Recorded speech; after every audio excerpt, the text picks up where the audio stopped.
Hello guys, let's welcome to the channel Kingster gaming. ഇന്ന് നമ്മൾ നോക്കാൻ പോകുന്നത് ഒരു ഇന്റൽ i9 PC. മാത്രമല്ല ഇത് വൈഫൈ ആണ്, അതുകൊണ്ട് പ്രത്യേകിച്ച് വൈഫൈ കാർഡ് വാങ്ങി വെക്കേണ്ട ആവശ്യം വരുന്നില്ല. ഇത് 11th ജെന്നും 10th ജെന്നും ജനറേഷൻ CPU സപ്പോർട്ട് ചെയ്യുന്ന ഒരു മദർ ബോർഡ് തന്നെയാണിത്. അനുഭവപ്പെടുന്നില്ല. ഇതിൽ ഞാൻ ഇവിടെ രണ്ടെണ്ണം ഞാൻ ഇവിടെ ഉപയോഗിക്കുന്നു.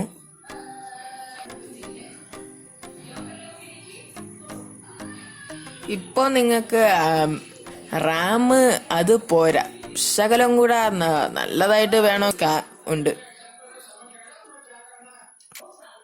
അടുത്തത് മറ്റൊരു ക്യാബിനറ്റ് ആണ്. ഇത് കൂളർ മാസ്റ്ററിന്റെ ഒരു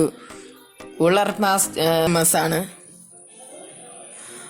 ultra wide full HD monitor ആണ് വിത്ത് 2560 എടുത്തിരിക്കുന്നത്. സെബ്രോണിക്സിന്റെ Tempest plus 8 button wired gaming mouse ആണ്. വലിയ RPG ലൈറ്റിങ്സും കാര്യങ്ങളൊന്നും ഇല്ലെങ്കിലും നല്ലൊരു മൗസ് തന്നെയാണ്. ഇതിൽ സൈഡിൽ 3 ബട്ടൺസ് വരുന്നുണ്ട്, 2 DPI സ്വിച്ചസ് വരുന്നുണ്ട്. ഇതിന്റെ മാക്സിമം DPI എന്ന് പറയുമ്പോൾ 6400 DPI ആണ്. നല്ലൊരു സെൻസറാണ് ഇതിൽ കൊടുത്തിരിക്കുന്നത്. ഇതിന്റെ USB എന്ന് പറയുമ്പം ഗോൾഡ് പ്ലാറ്റഡ് USB ആണ്. ഒരു സ്ലിം ആയിട്ടുള്ള ഒരു മൗസ് ആണ് ഇത്. അതുകൊണ്ട് തന്നെ നല്ല കംഫോർട്ട് ഇതിൽ നിന്ന് കിട്ടുന്നതാണ്. നമ്മൾ ഗെയിമിങ്ങിനായിട്ട് എടുക്കുമ്പോൾ കൂടുതലും വയേർഡ് മൗസൊക്കെ എടുക്കുന്നതാണ് നല്ലത്.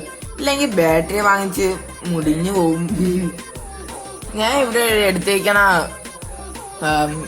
ഹെഡ്സെറ്റ് എന്ന് പറയുമ്പം റെഡ് ഗിയർ ക്ലോക്കിന്റെ വയേർഡ് ഹെഡ്സെറ്റ് ആണ്. നല്ലൊരു RBG ലുക്കിങ് കാര്യങ്ങളൊക്കെ ഉള്ളൊരു ഹെഡ്ഫോൺ തന്നെയാണിത്. വിത്ത് ഗെയിമിംഗ്. ഇതിന്റെ മൈക്കിന്റെ സ്പെഷ്യാലിറ്റി എന്ന് പറയുമ്പോൾ നോയിസ് ക്യാൻസലേഷൻ ഇതിൽ വരുന്നുണ്ട്. മാത്രമല്ല നല്ലൊരു മൈക്കും ഇതിൻ്റെ കൂടെ പ്രൊവൈഡ് ചെയ്യുന്നുണ്ട്.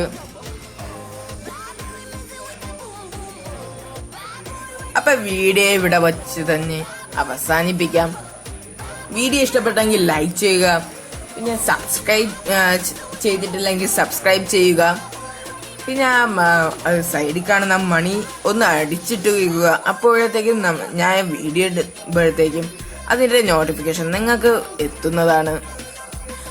പിന്നെ ഇത് ഇൻഫോർമേറ്റീവായിട്ട് തോന്നിയെങ്കിൽ നിങ്ങളുടെ ഫ്രണ്ട്സിനെ ഒന്ന് ഷെയർ ചെയ്ത് സഹായിക്കുക. അപ്പോൾ അടുത്ത വീഡിയോയുമായി അടുത്ത ദിവസം വരുന്നതാണ്. ഇപ്പോഴത്തേക്ക്